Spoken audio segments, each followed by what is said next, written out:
Hello and welcome all to the course. I congratulate you on taking this course and I'm really excited to have you here. This is section 1, Introduction and Positioning. In this, we understand the problems the companies are facing today and how HANA is going to solve these problems. We're also going to see what HANA is and what are the different aspects which puts HANA apart from a traditional database.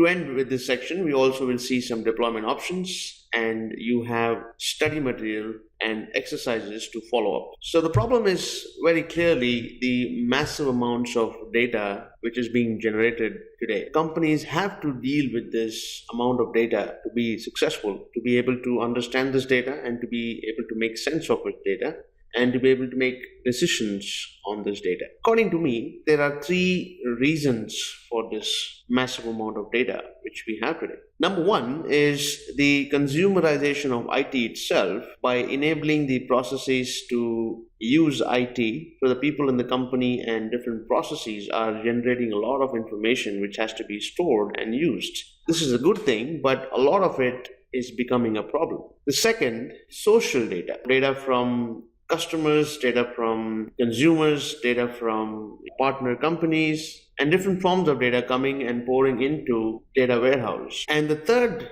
point is the Internet of Things, which is a new paradigm today. Well, it has been existing for a long time, but not in this scale.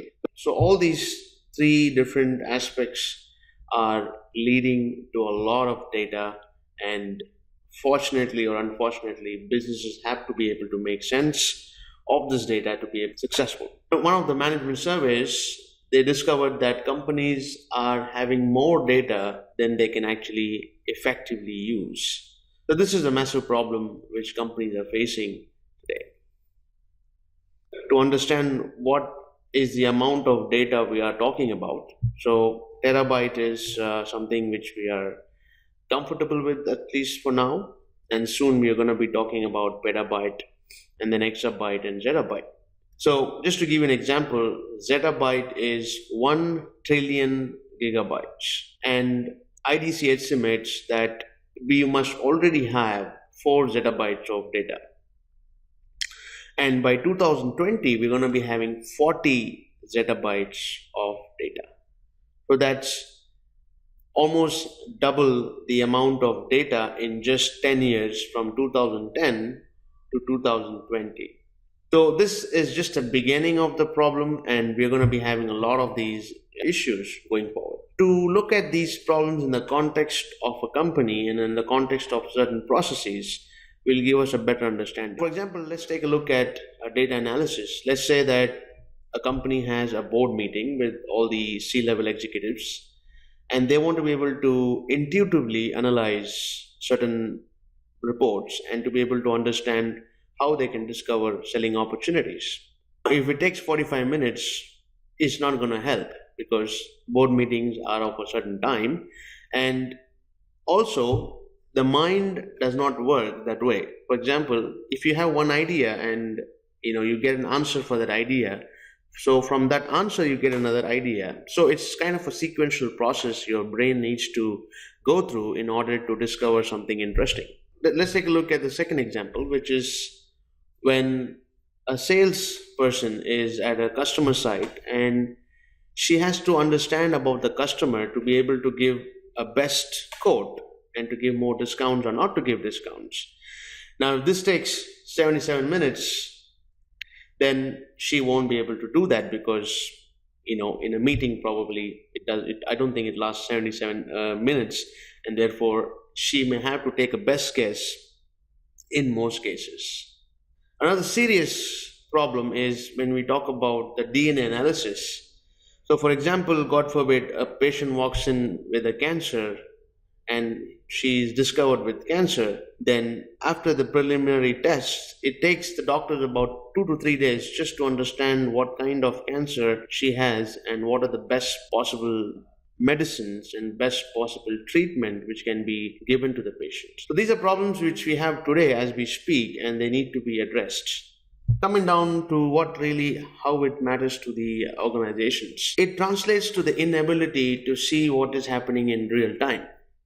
which leads to a lot of other problems. Now, today, the companies need to be able to take actions on decisions and decisions on actions. Now, this is not possible if you are making decisions on old data. So, your actions are going to be based on old decisions, and hence, you will not be competitive and you will not be able to survive in today's market. Traditionally, we have a lot of copies and silos of data. For example, you have your transactional system, then you have a copy for the ETL, and then you have a copy for analysis, and then you have a copy for a data warehouse. You need multiple copies of data catering to multiple audience, which leads to creating different landscapes and tools, and not to forget the maintenance.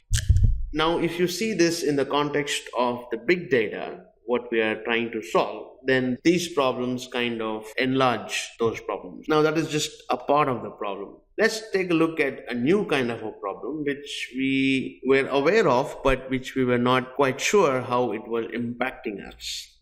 Now, this is called the unstructured information. For example, let's say a company produces medical equipment and it sells to hospitals, to doctors. In the process, let's say we have a sales process, and then we have a customer interaction, and then your engineer goes and installs the actual product, or she discovers certain kind of problems and defects, which they generally log into some kind of a system. Now, later on, the product is used by a doctor, which the doctor then goes and comments on the performance of the product and certain defects and so on. So all this information is kind of kept in an unstructured format. So when we say unstructured, we don't have a table, when you don't have columns and rows. That's what is unstructured. Then what is it? Then we are looking at files and documents and PowerPoints and contracts, all different kinds of media, for example, videos. So all these become a part of unstructured information. So not to forget the information coming from social media, which is very critical for organizations today to survive. We also get information from here. Now, surprisingly, 80% of the information in an organization is unstructured. It's not structured. It's without any structure. And 80% of the time the organization spends on the 20% of structured data. So that seems to be a kind of a problem, and that is where we need to be addressed. The companies need to focus on the 80% of unstructured information where there are gold mines of insights which the companies can use efficiently to perform better and to stay ahead of the game. That is a snapshot of the problems which we are trying to solve. In the next section, we are going to talk about what is HANA,